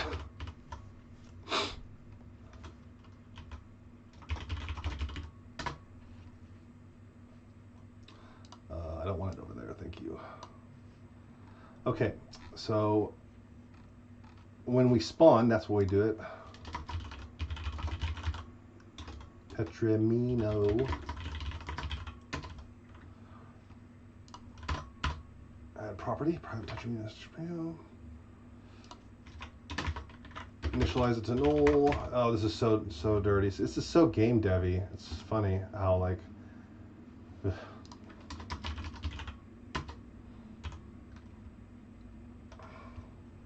After Tetramino, we have next Tetramino, and then we blit Tetramino. If next Tetramino. Oh. Oh no. Oh no. That means we have to have 2 bags.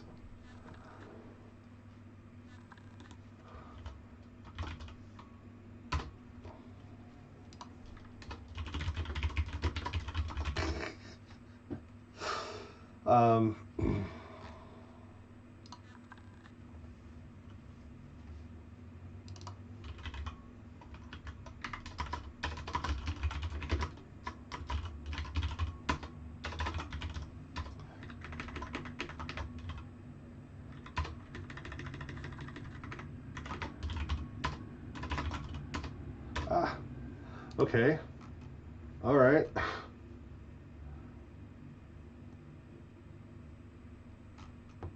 The only problem here is that next bag isn't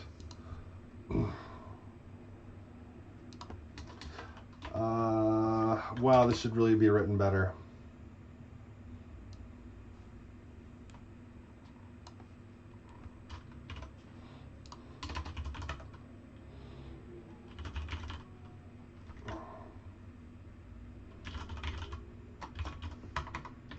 I don't know what it's called.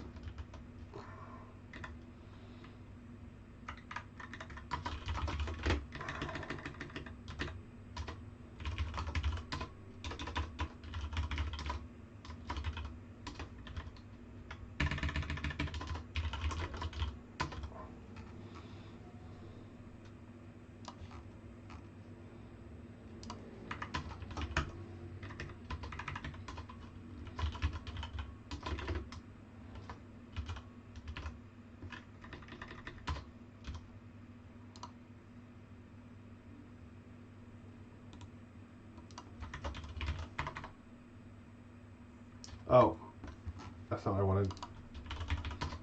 Okay, so next bag becomes a shuffle bag, and then the system just runs from there.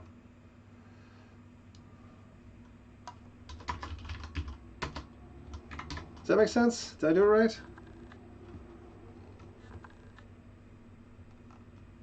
This bag is the next bag. Next bag equals new shuffle bag. Next, Tetris. Okay. If empty,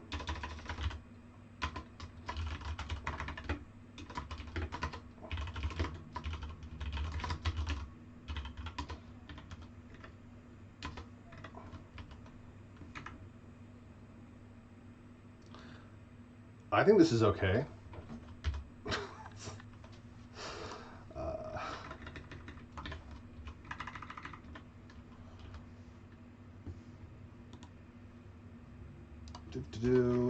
What am I doing? What am I doing?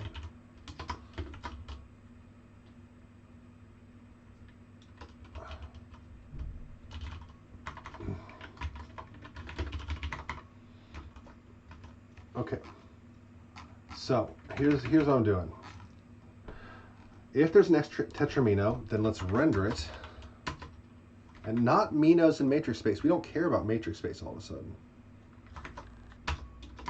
We just want minos. And when we blit those minos, we want to blit them with a translation.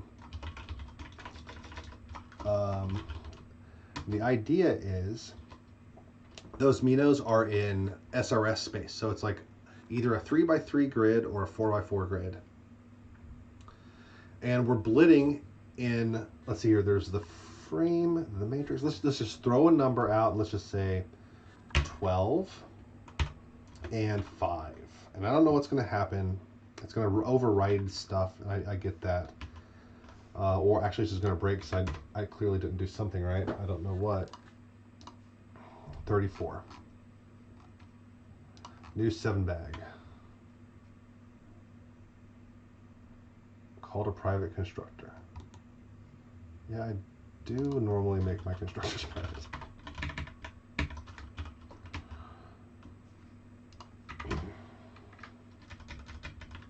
Okay. Okay, I'm feeling good about this. It's clearly just not in a good spot. Okay. Now let's take a look at the actual code. ANSI display. Vector from int 12. It did. Oh, I know. So it didn't actually translate because I never told it to translate. Now, if not translation, then translation equal vector 0. All right, now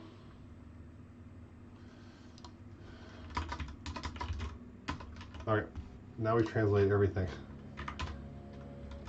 Look at that. Look at that. It's over there all cool like. Okay. Let's position it. Where do we okay. I'm really super happy with this location minus maybe 1. We can give it a little bit more space. And then we're gonna have to move the line and the score stuff down. Blit score, blit level. how do we do that?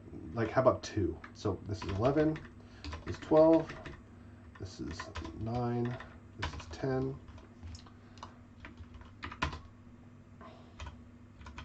It needs to overwrite that area as well.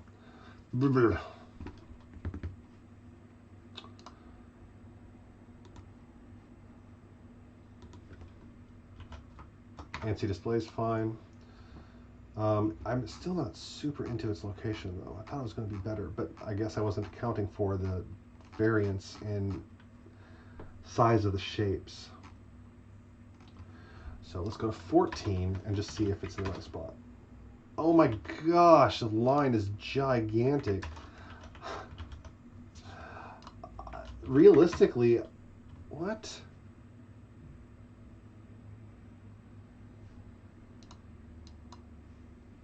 Is this even able to do? It's locked into place. How? How is it locked into place? What about 3? Okay, it's locked into horizontal space. Maybe it's limiting the... Oh, I probably have some kind of limiter in here. Oh, the render matrix isn't big enough to support it.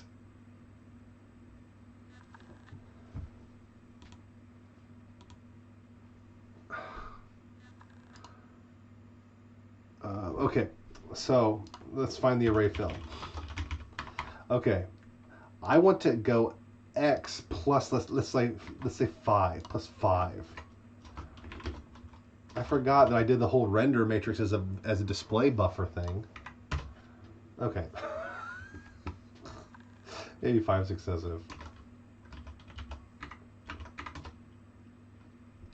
Ooh, that's funny. It just wraps around here. Okay, let's go to the actual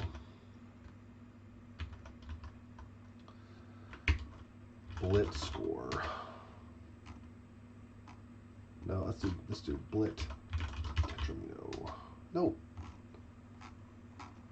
Come on, where is it? Clearly using good names for these things. Okay, blit minos, that's fine. 13.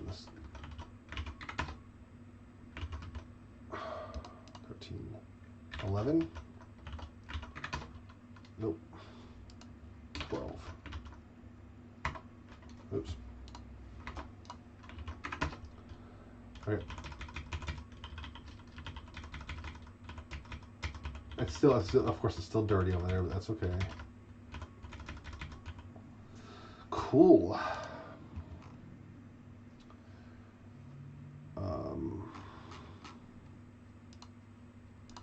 Private tetramino question mark.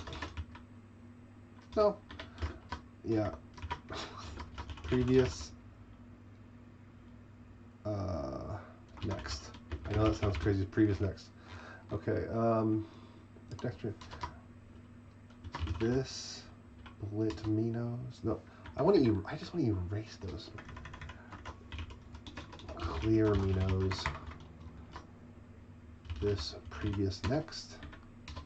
This previous next equals next tetramino. If this. Okay. So there's this thing where what's faster than clearing the screen? Only clearing part of the screen.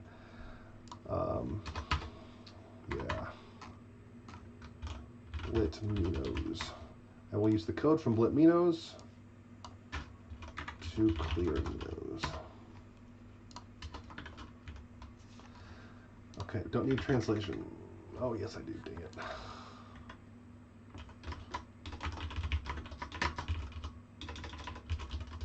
Resolution.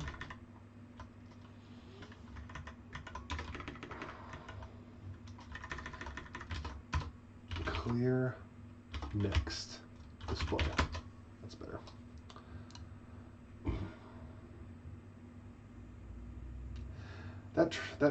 That translation actually is like a it's actually like a constant, isn't it?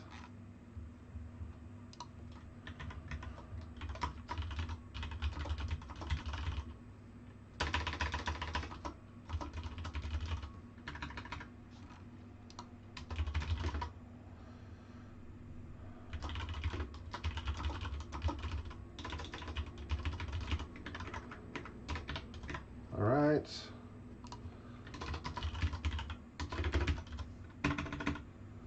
Cool. I think we're almost done. I don't need that translation anymore, because this is domain specific.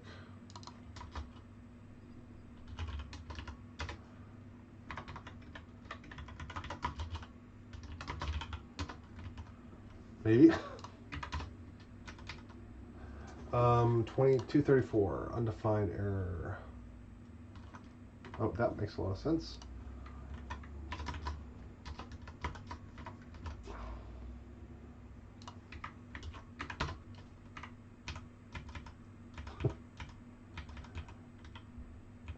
That's funny. I wonder what that. Oh, what? No, I don't get it. Let's find out. Okay.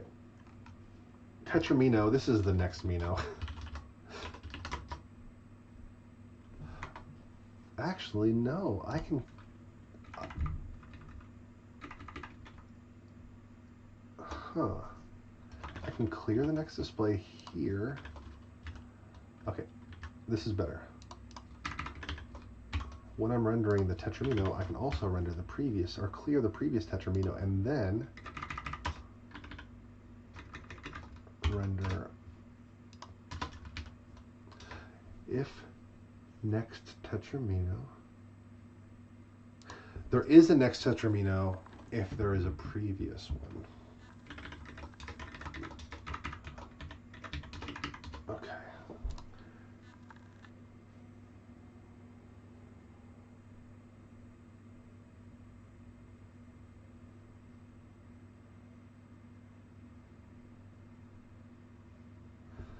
Okay, this is going to do the same thing because it's the same code. But it's so weird. It kind of does clear it, but not completely. Is it a vector size? Is it a size problem with the playfield?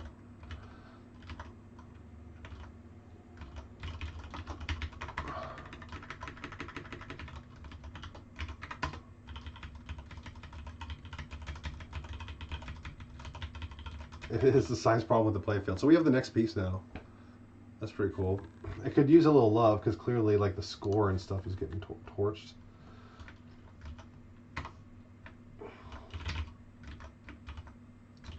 I can never figure out how to use this Mac. Okay, so we have the next display. All this has to be cleaned up. We'll blip the score and the level at the end. Just like, yeah, we'll blip the score and level at the end. Render to the terminal. Doesn't seem to matter. Why not? What if they're lower? Up by 2, up by 2, up by 2, up by 2.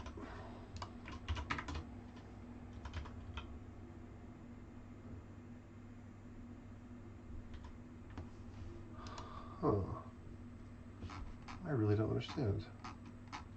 Theoretically, I should do it.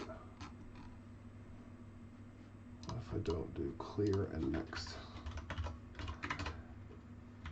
Okay, it's unrelated. This. Oh, I know. Okay, so this is. We have this thing. We have two competing paradigms.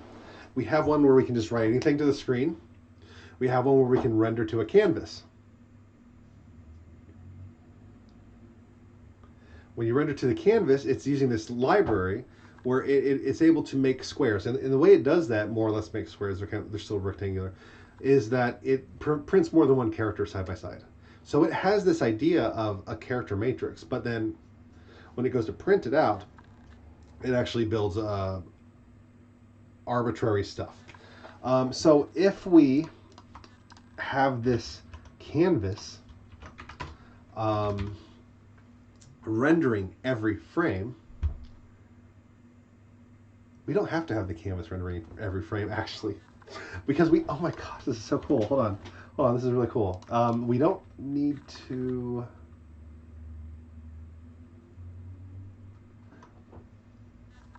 We only have to render the frame once. We only have to render we only re-render the Minos if lines are cleared.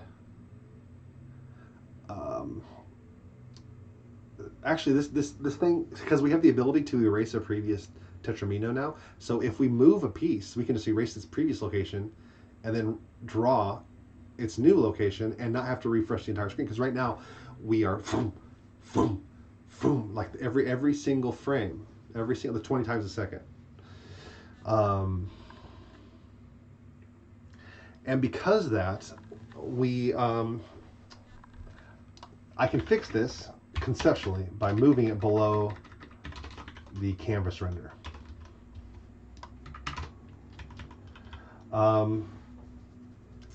But the interesting thing is we're so close to something beautiful.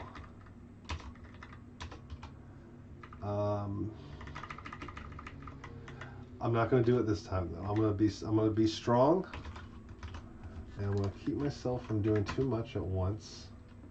Okay, how cool is this? Boom, boom. This is like a thing. This is like really, really cool to me. Oh, game over.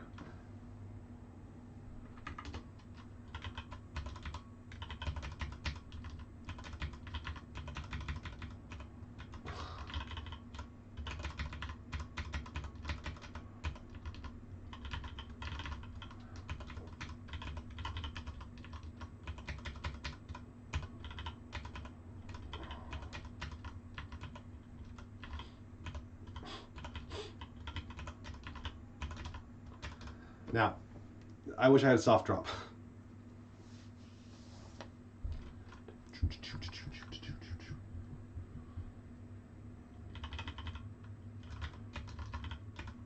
This is awesome. Okay, stream's done. Thank you so much for your help. I don't even know what we're gonna do next time. We got so much done. Now it's just like pure wish list stuff. Like this is straight up Tetris. We got to figure out a soft drop solution though. Something that makes the game more playable with soft drop. I gotta finish the tweaking and refactoring some of the code on the inside because it is not pretty. But hey, look at how cool this is. That's super cool. Okay, well, I'm gonna shut down the stream.